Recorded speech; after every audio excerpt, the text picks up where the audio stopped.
Please welcome the host of the Sara Carter Show, Sara Carter.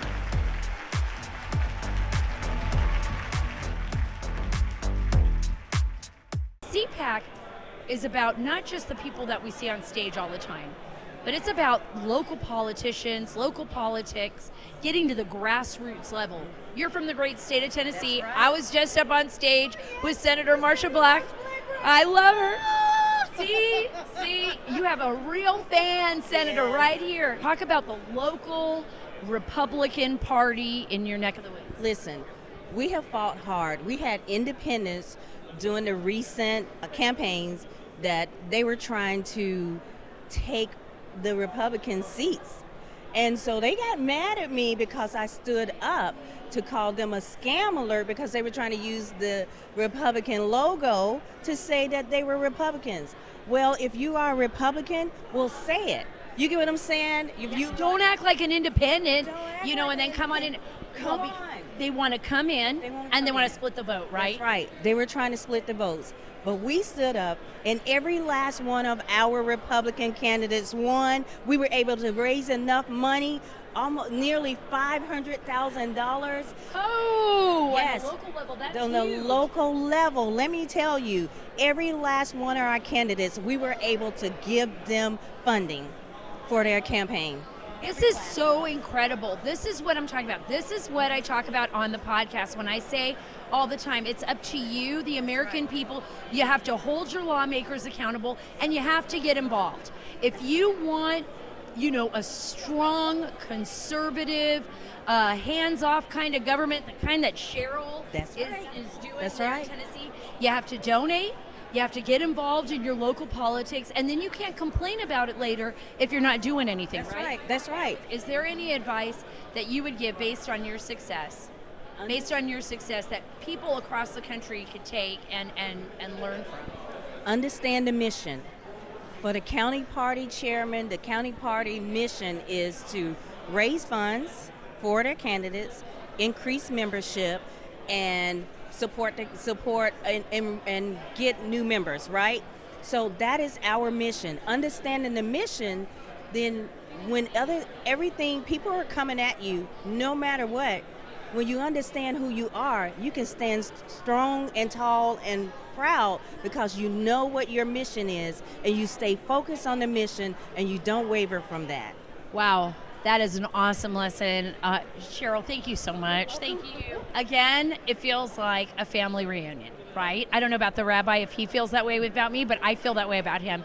I love Rabbi Yaakov Menken. Because we are Orthodox, everything that the left has redefined as hateful and bigoted and racist, we do.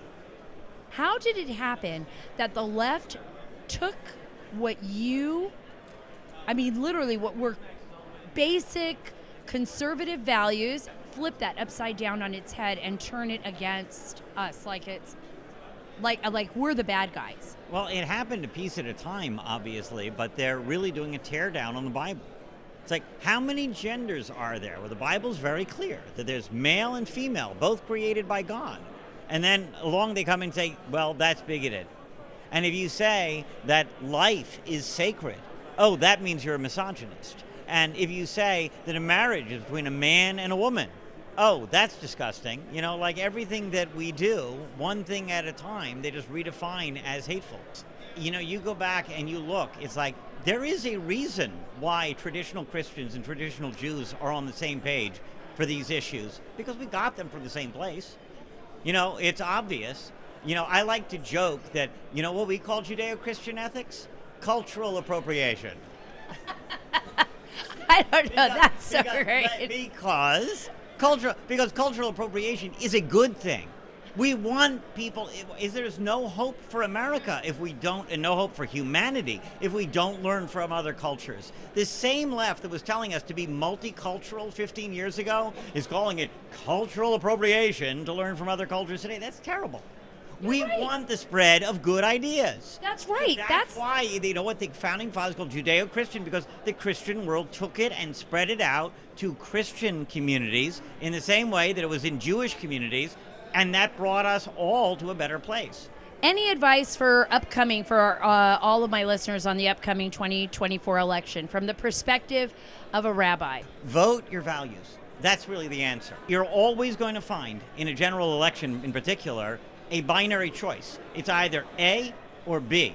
Well, which one of those candidates is going to support the values you believe in and drive the agenda in the right direction? Don't fall for the left's gambit of saying, oh, you voted for that morally imperfect person.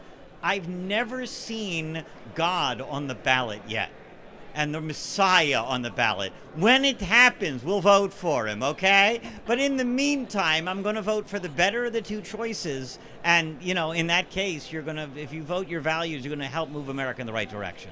Simple as that. Vote your values, and if God decides to run for office, you can vote for him too. So I'm really excited because María Herrera is here, and she and I have known each other now for a few years, right? So an immigration attorney, and as you all know out there who listen to my podcast, I focus on the border a lot. I focus on immigration. I focus on the rights of citizens and the rights as well of people, of human beings, especially when they're trafficked into our country or they're living in the shadows. Explain how dangerous that is. I mean, what these immigrants go through, it's horrendous.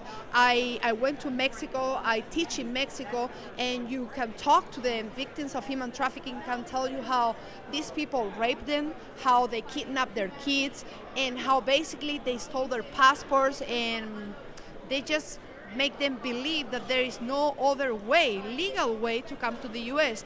But we need to focus on solutions, and the U.S. is one of the most generous countries. We have the U visas, and we have the T visas for victims of human trafficking. But unfortunately, a lot of people don't know about that, and of course, we want to avoid people coming through the border and going through hell. So we need to educate our community and government officials. We are a nation of immigrants, right? I think this is what we are a nation of people from all over the world. We want that, but we need to do it the right way. And right way. And I think this is your voice. We don't hear enough. Yeah, we don't hear enough, but we also need to denounce what President Biden and the Democratic Party are doing.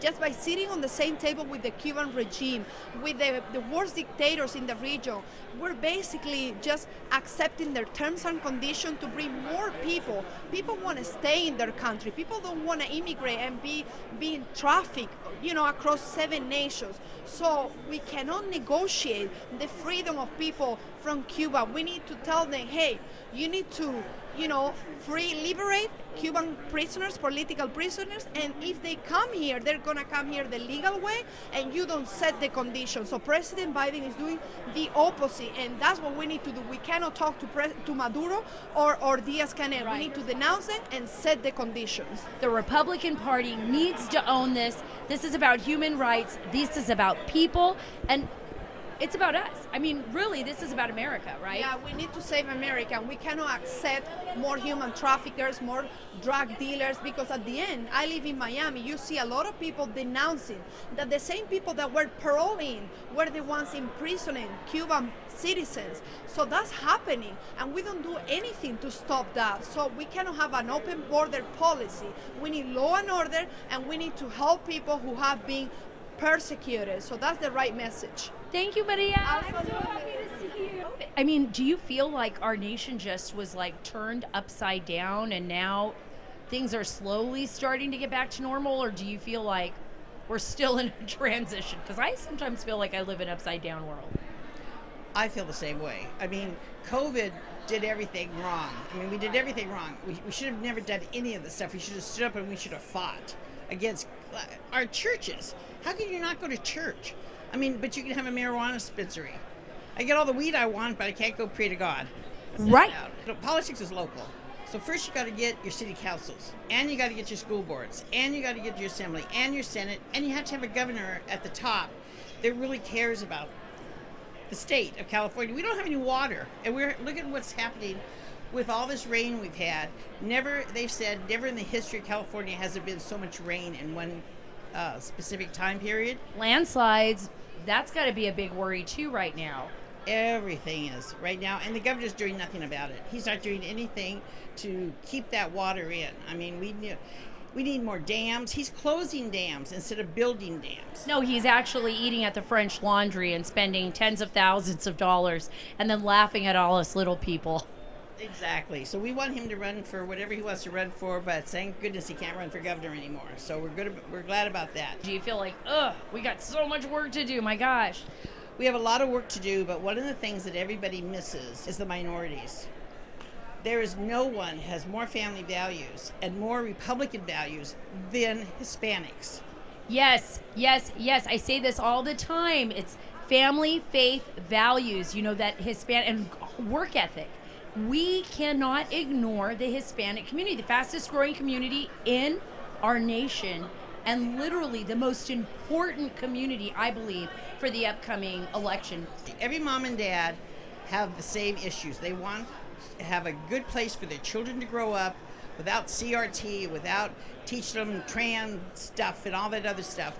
They just want them to have a good education, get a good job, and have grandchildren. That's what families want. What would be the advice? You've been in politics for 40 years. What would your advice be to, you know, the upcoming 2024 presidential election? Americans are, once again, you could feel the country on edge, right? People are concerned about what's happening, especially conservatives, with what Biden agenda has been, what the administration has done and not done, border security, economics. I could go on and on and on. What would your advice be to citizens about the upcoming election, what we need to do to turn this around? When I first started in politics, we used to have neighborhoods, and we'd go out to our neighbors and we would talk to them about what was going on and what we needed to make our country great. And that's what people need to do. Republicans need to get back down to grassroots. They need to stop worrying about paying consultants hundreds of thousands of dollars. We need to talk to your neighbor. You need to know what your neighbor thinks, and you need to tell your neighbor what you think. If you're a Republican and you think good, you know, conservative, don't talk to him if you're a Democrat. But independents and there's 40% of Democrats are conservative. They just don't know it.